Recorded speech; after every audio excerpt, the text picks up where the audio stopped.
Welcome to HDFS 201, Contemporary Families in the United States.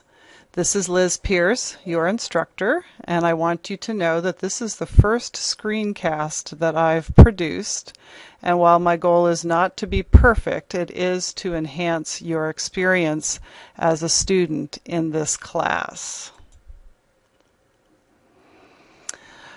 In this class, we're going to be working on understanding contemporary or current families, and that will be our main focus.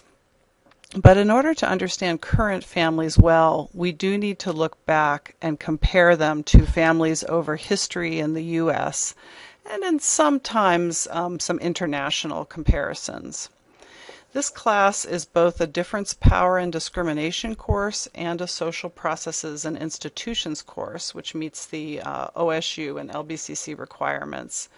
It also is a cultural literacy course in the AAO2 degree.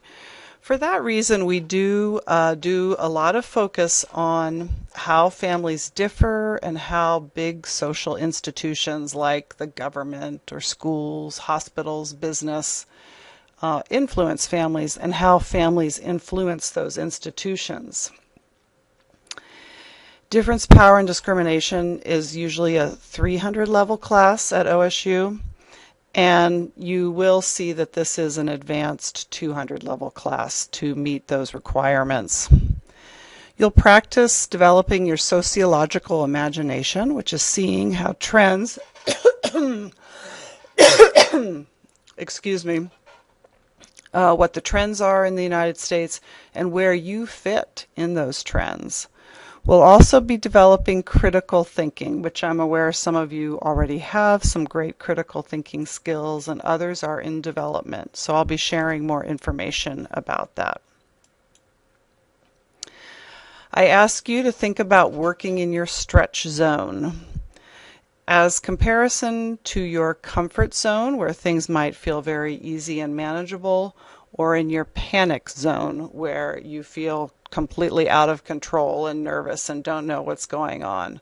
My goal is to get you into your stretch zone where you're working hard, where things seem to be a stretch at times, and you really have to put in some effort to understand the concepts.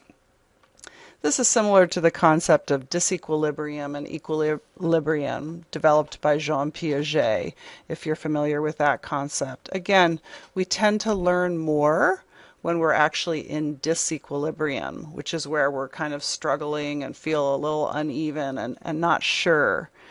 When we're in equilibrium, we tend not to be in as high of a learning mode. I want you to be learning, and I want it to be learning that is long-lasting.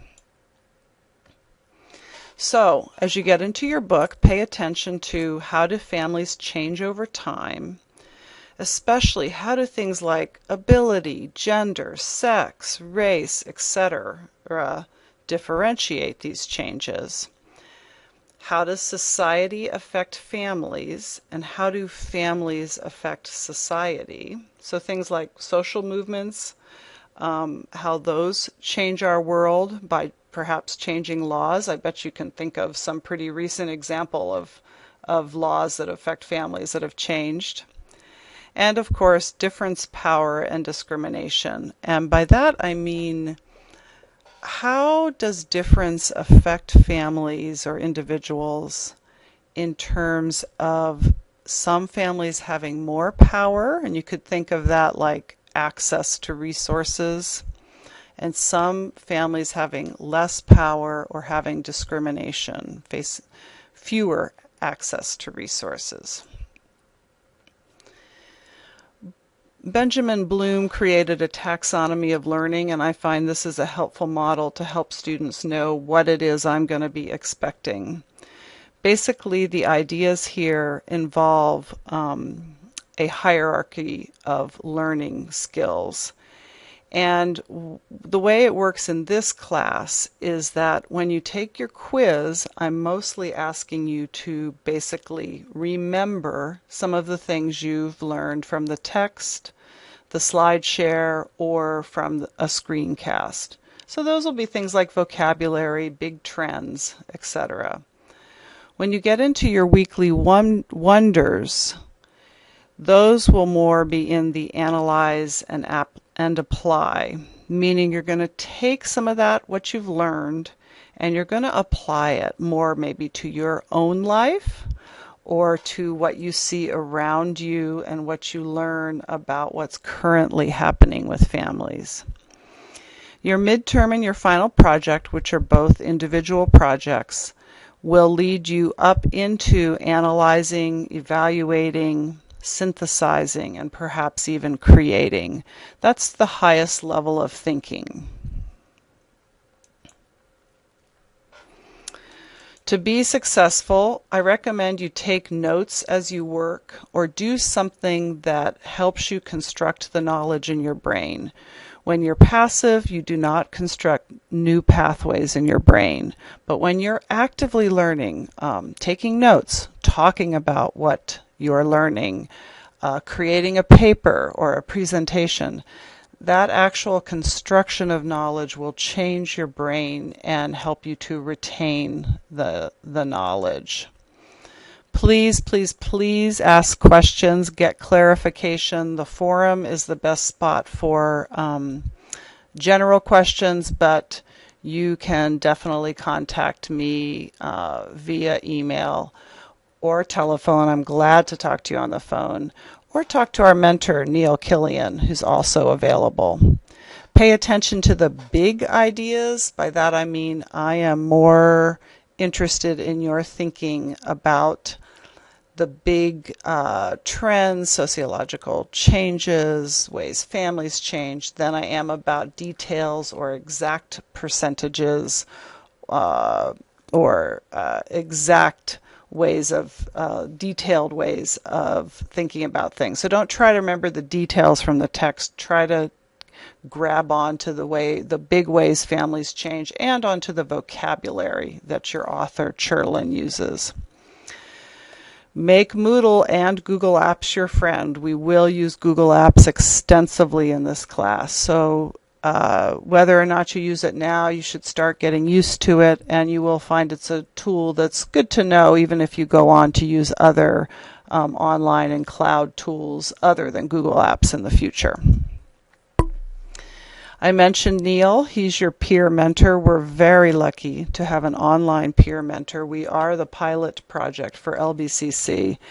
And he's available to interact with you at different times of day when maybe the help desk might not be available. So, for example, in the evenings and on weekends. Neil and I each check the online shell once a weekend. So we do make an effort to really understand that online students are often students that are working in the evenings and weekends, and to provide some availability to you at that time. Neil was a successful online student in this class and in other online classes. By the way, one of the reasons I chose Neil, and I think he makes a good online mentor, he's actually not a human development and family sciences major.